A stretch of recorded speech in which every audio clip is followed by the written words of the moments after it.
Hi everyone.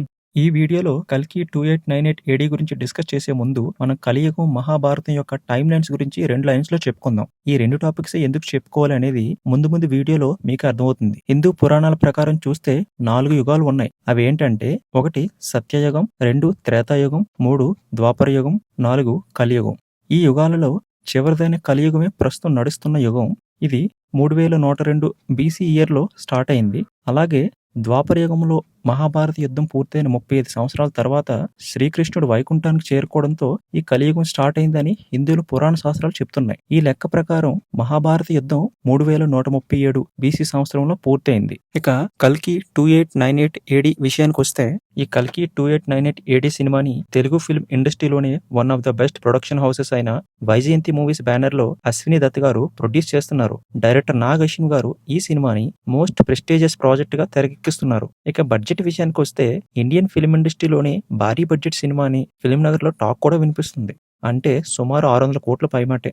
Recent గా మహారాష్ట్రలోని గుర్గావ్ సిటీలో సినాప్సే అనే ఈవెంట్ కి హీరో రానా గారు, డైరెక్టర్ నాగ్ అశ్విన్ గారు అటెండ్ అయ్యారు. ఆ ఈవెంట్ లో రిపోర్టర్ అడిగిన ఒక క్వశ్చన్ కి బదులుగా నాగ్ అశ్విన్ గారు కల్కి మూవీ స్టోరీకి సంబంధించి ఒక ఇంట్రెస్టింగ్ ఫ్యాక్ట్ ని రివీల్ చేశారు. అదేంటంటే ఈ కల్కి స్టోరీ మహాభారతం టైం పీరియడ్ లో స్టార్ట్ అయ్యి 2898 ఏడీ ఇయర్ లో ఎండ్ అవుతుందని చెప్పారు. అందుకే ఈ మూవీకి కల్కి 2898 ఏడీ అని టైటిల్ పెట్టారట. అలాగే ఈ కల్కి స్టోరీ 6000 ఇయర్స్ టైమ్ లైన్ చుట్టూనే తిరుగుతుందని కూడా చెప్పారు. నాగ్ అశ్విన్ గారు ఎలాగో టైమ్ లైన్ 6000 ఇయర్స్ అన్నారు కాబట్టి మనం ఒకసారి ఈ టైమ్ లైన్స్ ని డీకోడ్ చేసి చూద్దాం. ఈ కల్కి స్టోరీ యొక్క టైం పీరియడ్ 6000 ఇయర్స్, అలాగే 2898 ఇయర్ లో ఎండ్ అవుతుందని అన్నారు. So 6000 minus 2898 is equal to 3102. ఈ నెంబర్ గుర్తుందా? ఈ వీడియో స్టార్టింగ్ లో కలియుగం 3102 బీసీలో స్టార్ట్ అయిందని చెప్పుకున్నాం. అదే నంబర్.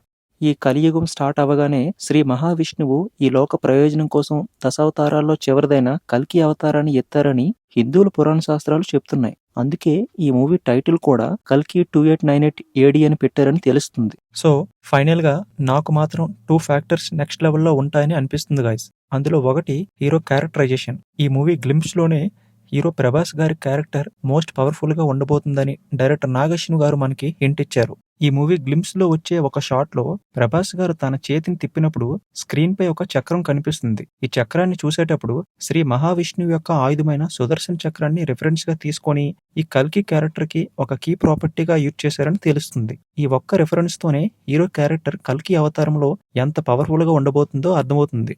రెండో ఫ్యాక్టర్ ఏంటంటే 2898 ఏడీ. ఇది ఫ్యూచర్ టైమ్ లైన్. అంటే ఈ 2024 ఇయర్ నుంచి కౌంట్ చేస్తే ఎగ్జాక్ట్లీ 874 ఇయర్స్ తర్వాత వచ్చే టైం లైన్. ఈ మూవీ స్టోరీ కూడా 2898 ఏడీ ఇయర్ లో ఎండ్ అవుతుందని డైరెక్టర్ నాగ్ అశ్విన్ గారు చెప్పారు. ఇక్కడ మోస్ట్ క్యూరియాసిటీ తెప్పించే పాయింట్ ఏంటంటే ఆ ఫ్యూచర్ వరల్డ్ గానీ, క్యారెక్టర్స్ గానీ, ఆ ఫ్యూచర్ లో యూజ్ చేసే వెపన్స్, వెహికల్స్, కాస్ట్యూమ్స్ అవన్నీ ఎలా ఉండబోతున్నాయి, ఆ ఫ్యూచర్ వరల్డ్ బిల్డింగ్ కి ఎలాంటి అడ్వాన్స్డ్ టెక్నాలజీ యూజ్ చేశారు అనేది చూడటానికి మీతో పాటు నేను కూడా చాలా ఎక్సైటెడ్ గా ఉన్నా గైస్.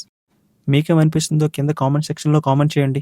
ఈ వీడియో మీకు నచ్చినట్లయితే లైక్ కొట్టి షేర్ చేయండి. అలాగే నా ఛానల్ ని సబ్స్క్రైబ్ చేసుకోండి. Thank you for watching guys.